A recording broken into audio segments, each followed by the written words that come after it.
दोस्तों एक नाम सुना रहा हूँ, ये मुझे पता है यूनिवर्सिटी में पढ़ते हुए क्या मामला होते हैं, देखिएगा कि जब वो इस दुनिया के शोर और खामोशी से कता ताल्लुक होकर इंग्लिश में गुस्सा करती है।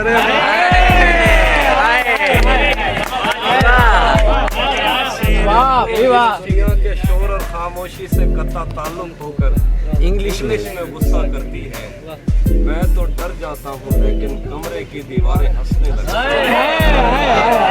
जब इस दुनिया के शोर और खामोशी से कता ताल्लुक होकर इंग्लिश में गुस्सा करती है, मैं तो डर जाता हूँ लेकिन कमरे की दीवारें हंसने लगती हैं। वो एक ऐसी आग है जिसको सिर्फ दहकने से मतलब है। वो एक ऐसा फूल है जिस पर अपनी खुशबू बोझ बनी है। वो एक ऐसा ख्वाब है जिसको देखने वाला खुद मुश्किल में पड़ सकता है।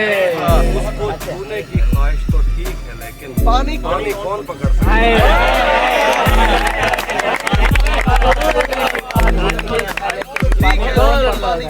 पानी कौन पकड़ सकता है? वो रंगों से वाकिफ है, बल्कि हर रंग के शजरे तक से वाकिफ है। उसको इल्म है कि इन ख्वाबों से आंखें नीली पड़ जाती हैं। हमने जिनको नफरत से मंसूब किया वो उन पीले फूलों की इज्जत करते हैं। कभी वो अपने हाथ में पेंसिल लेकर ऐसी सतरें खींचती है सब कुछ सीधा हो जाता है।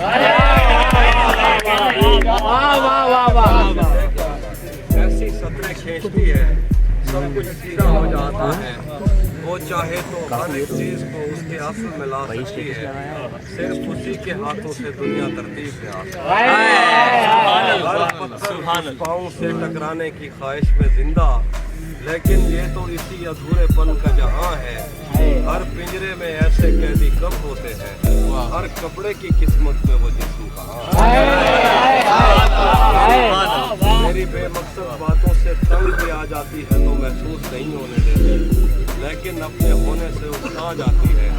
उसको वक्त की पाबंदी से क्या मतलब है, वो तो बंद घड़ी भी हाथ में बांध के आ जाती है।